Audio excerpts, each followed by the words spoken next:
Oui, derrière les sourires convenus, comme on peut le voir sur les images, il y a beaucoup d'animosité entre les deux hommes et depuis longtemps. En septembre dernier, Donald Trump qualifiait son homologue ukrainien de meilleur commercial de la planète, lui reprochant de recevoir des aides militaires et financières sans contrepartie. Il y a encore quelques jours, il le traitait même de dictateur, des mots très forts. Alors hier, il a dit lui-même sur un ton sarcastique qu'il ne croyait pas avoir utilisé ce mot de dictateur. Il a adouci son ton et il a même accepté de recevoir Volodymyr Zelensky. Mais selon les premiers mots prononcés par le président américain en accueillant Volodymyr Zelensky, on voit que ça va être tendu, cette discussion bilatérale entre les deux dirigeants. Un accord de cessez-le-feu est raisonnablement proche, a dit Donald Trump, mais il a prévenu Volodymyr Zelensky qu'il devra faire des concessions. Alors il faut savoir que Donald Trump tient à cet accord sur l'exploitation minière,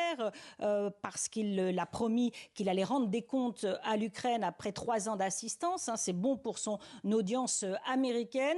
Un accord d'ailleurs qui n'a rien de politique ou de militaire pour le moment. C'est pour ça que c'est le secrétaire au Trésor américain qui a présenté le texte à Volodymyr Zelensky. On reste dans l'économie. Mais Volodymyr Zelensky est aussi intéressé par cet accord, puisqu'il le sait, sous l'administration Trump, plus les Américains auront d'intérêt dans son pays, plus ils voudront les défendre. Donc ça lui permet d'avoir une marge de manœuvre pour discuter des garanties de sécurité. Il faudra bien assurer la sécurité de ces entreprises américaines qui viendront exploiter les mines dans son pays. Donc c'est une réunion très importante. On sent que le ton va être assez tendu.